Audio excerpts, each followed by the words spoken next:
So, where to begin as a project planner? Let's suppose we are planning for a high-rise building which is 55-story. It's a multi-purpose and um, multi-purpose project and multi-purpose building. And the total number of activity in this project is 12,743. Okay, if you check the network of this project of 12,000, it's look like this. So for a human, doing a network of 12,000 activity is not possible. That's why the Primavera or any other software such as Astap or project is there. You can't do analysis of a 12,000 activity manually, so the software help you. So a journey of a 1,000 mile begin with first step. Now let's start the first step. So the same question we will try to make the network, because that network which I have shown you early in the video, uh, is actually a combination of networks for various trades and discipline, and all that makes such a big, huge network, which seems like which is not even visible on the computer screen. But that network is actually composed of these small networks like this example. So this is the first step in that long journey. So let's draw the network. These are the list of activities. We have their predecessors and their durations. Now this is how it looks like when we draw it as per the predecessor or the dependencies described in above example. Now let's see.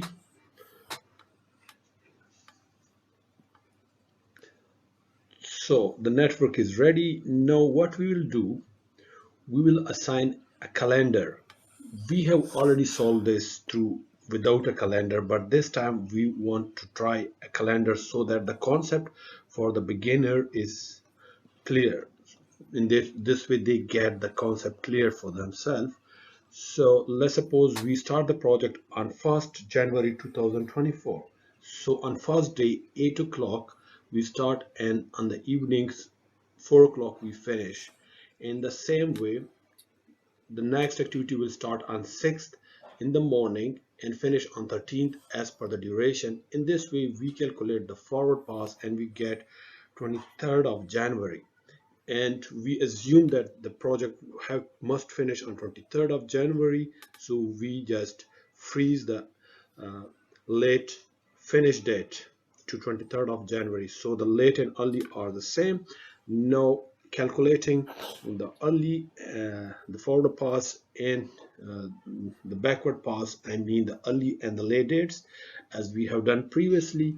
So in this way this 22 will jump here, sorry, 23 will jump as a backward, because a backward pass will become 22. So in this way let's do it. So this will become 22, this will become 14, 13, 5 and 1. So this is actually a critical path, A, B, D, G, with a zero float. But let's calculate the same fair completion date using a Primavera. So we will draw the same network in a Primavera. So let's see how it works. Yep, here we go.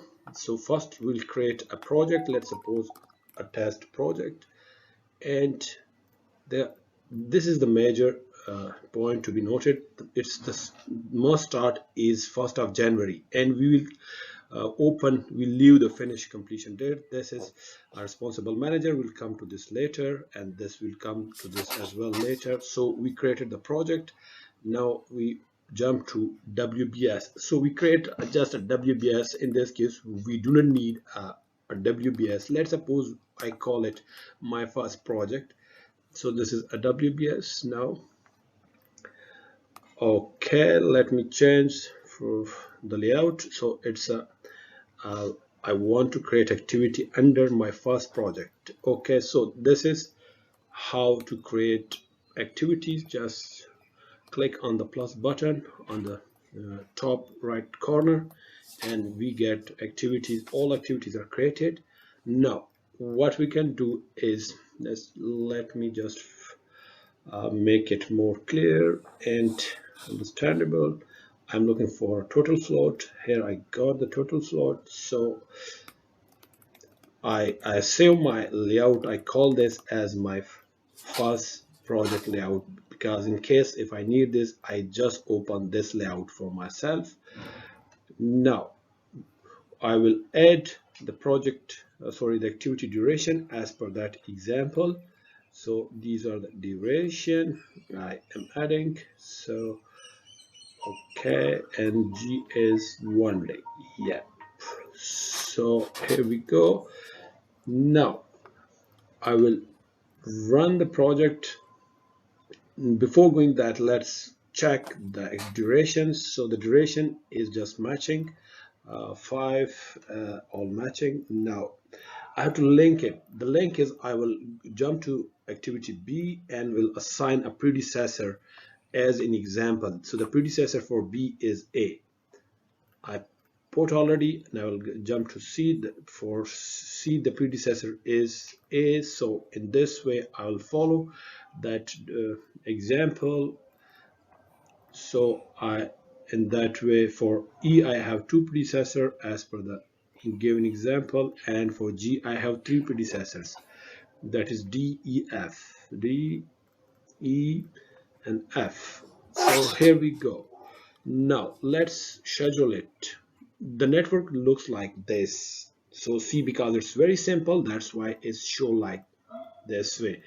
But for the earlier one, which was 12,000 activity, it was not even visible on the screen. So that's the difference, and that's the basic concept you need to know as a new planner or the beginner. So this is the basic concept you need to know. So these are the activities. This is F. So G, all these are the activity. Let me schedule it on the 1st of January. 1st of January, I have to schedule it. Now here we go, and jump to this layout and take the Gantt chart as well. Now let me just do yes. So the activity first start on 1st of January and finish on 5th of January, but the second activity start on 8th of January rather than 6th. So the problem is calendar. The calendar I have assigned previously is 5 days work calendar, but in our assumption we are saying that we need a 7 days work calendar starting at 8 o'clock in the morning and finish at 4 o'clock in the evening. So this is the calendar I will assign. Now see the impact. I have to, let me take the calendar from the duration. Now see the corporate, it's a corporate 5 days calendar, but I need a 7 days work week. Okay, so just fill down and got it. Now let me run it. Now see, it's starting on 1st of January and the second one is starting on 6th of January. So it exactly matching the network we solved manually. So this is the concept which you need to understand before are going to prepare a thousands activities network and for a multi-story or high-rise or a complicated project. So this is, I'll do just some cosmetics or sort of formatting so that it looks good. Now this is how it looks like. The Gantt chart will looks like this, and the critical activities, the red one, are the critical one. So it's just see the G, D,